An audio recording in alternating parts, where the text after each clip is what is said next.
92 out of 100 laps done right now, but not using the push the pass. But you can be assured that if it gets very close here at the end, the drivers will have their button on that, their finger on the button. Remember, it lasts for 12 seconds. It takes 10 seconds to reset. So you might be able to use it around here about 3 times per lap. 17 laps remaining. And Will Power trying to take back-to-back wins on the street circuits of first Brazil and now St. Petersburg. Justin Wilson wants to deny him that privilege and give Dreyer Reinbold its first win of the season, and first with its new driver. A little further back, Ryan Briscoe. Remember, he caught a break earlier in this race as he pitted, and then all of a sudden the yellow came out, allowed him to cycle through. Right behind him is Elio Castroneves in 4th, and we talked about Alex Tagliani in 5th. And right behind is the 7 in 6th of Danica Patrick, Rafa Matos in 7th, and Graham Rahal running in 8th, Tony Kanaan 9th, Dario Franchitti 10th. As we look at Danica Patrick there in her GoDaddy car, you have to think last year, how many times did she, a lot of times, qualify as the front runner for the Andretti Green Team last year, and now she's up front out of all 4 cars for Andretti Autosport. Many times her finishes were the best out of anybody on that team last year. There you see Tony Kanaan and Dario Franchitti. These guys, good friends off the racetrack, but right now, both of them trying to fight their way back and get back into the top 5 because they're running 9th and 10th, respectively. And the laps are winding down. Well, winding down, and this is a time in the race where you're sore, you've been bounced around here. It's a very bumpy street circuit. Your hands are sore, you're sweated in your suit. You're mentally starting to get drained, and you have to really focus on each individual turn, not to make a mistake, and push yourself to get deep down into the braking zone. Squeeze on the power as quickly as possible so you don't lose a gap getting onto the straight, as we're watching right there, and making sure that you can be as close to the competitor in front. So if that competitor bobbles, you can take advantage of it.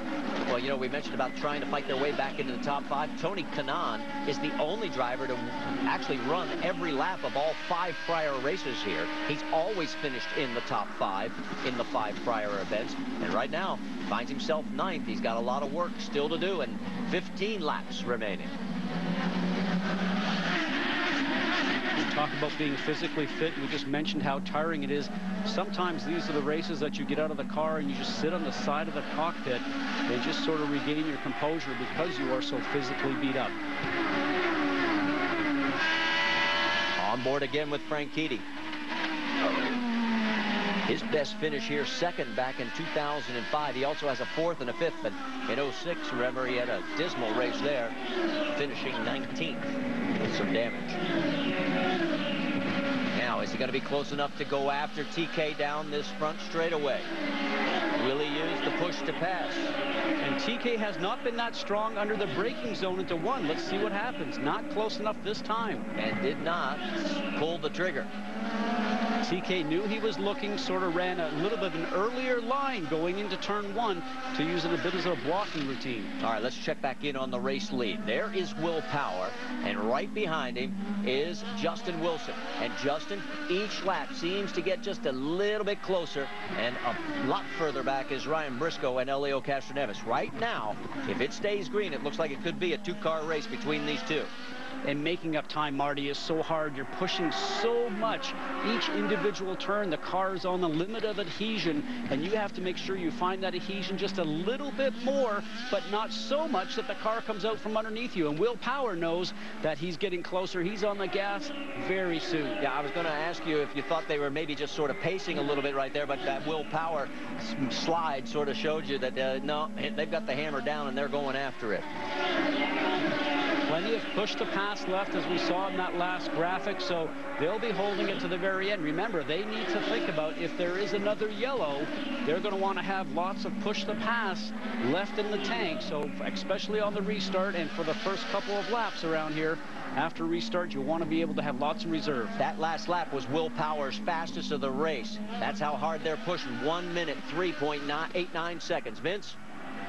Well, and remember, this is Will Power's first full season with Team Penske, and one of the reasons that he has come into such a comfort level is the man you see on the left-hand side of the screen, Dave Faustino. That's the engineer for Will Power.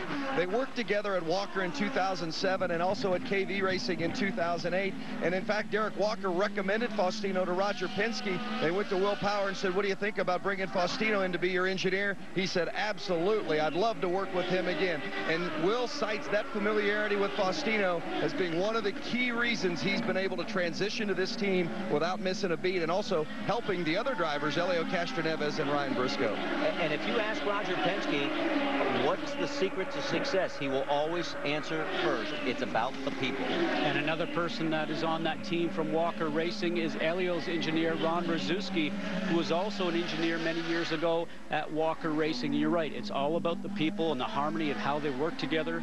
And remember, Derek Walker was a past employee of Roger Penske many years ago also. Okay, the number you're seeing across the top of the screen right now, after the name, is the laps that they have run since they last made a pit stop. So that gives you an idea. You can see we move through the field. Should not be a problem as far as fuel for anybody up front. You can run it as hard as you want. They've all got enough gas to get her to the end.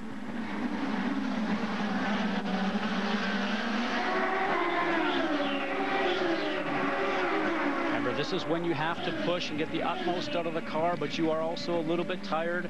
The tires are getting to be worn just enough. Maybe the best part of the tire life is actually gone. The car will slide out from underneath you just a little bit earlier than it would do if the tires were fresh. And you have to make sure you can find the optimum each and every lap, each and every turn.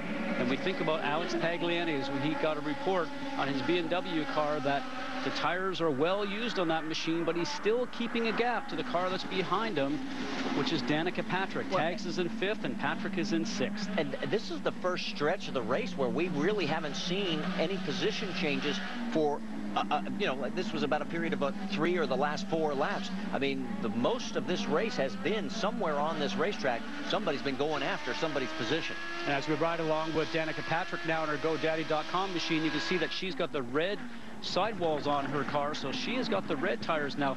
They do come in much quicker. The drivers tell me that they go out in there and the car usually is on tap, ready to go the first lap. The blacks take about 2 or 3 laps to get going, but the reds fall off sooner. The blacks stay underneath you. With this long run you're talking about, Marty, you know, she's doing a great job battling that car to keep it up to where it is.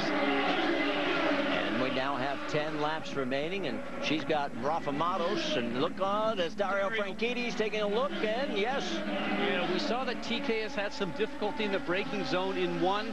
Have noticed that all the way through the race.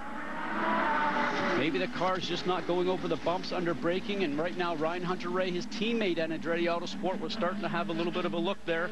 The drivers get their preference choice of the brake pads here. There's usually a soft and a hard brake pad that you can use, and it's up to the driver's preference of what he or she may like under braking. You get to look at all the data that you have along with the engineers to see maybe what is the best ones for you to get down to the corner under braking, but right now it doesn't seem like TK can really get that job done very well. Yeah, and it looks like his streak of top 5 finishes here is in jeopardy at St. Petersburg. As we mentioned, he's finished in the top 5 all 5 years of this event.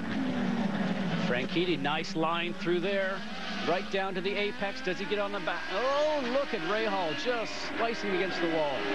Franchitti's down to 8, push to pass. Does he use one here? No.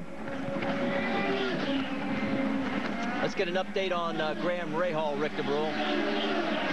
Yeah, the car's fine right now. They've made some adjustments earlier in the day. He's running on a set of blacks. He's okay. The thing with Graham this weekend is he has felt a lot of personal pressure. Coming from the team where he's done so well, he was on the pole here last year. 2 years ago, he won. He knows he can do well on this track. He wanted to bring a lot to the team. The team said he has delivered. He has given him so much information that they were able to work with, even though they didn't feel they had the right strategy in terms of the setup going in. But as you can see, all things considered, he's in a racy position. He's doing okay right now, but he's just got to be able to hold off Franchitti. And Rick, it's interesting. I had a chance to speak to Graham's father, Bobby Rahal, who's won the championship 3 times and the Indianapolis 500. And I said, are you helping and assisting him? And he said, no, he is doing it all his own, going out there and looking for sponsorship. He has people working for him, but he's working with them, putting together the PowerPoint presentations. He's in the boardroom.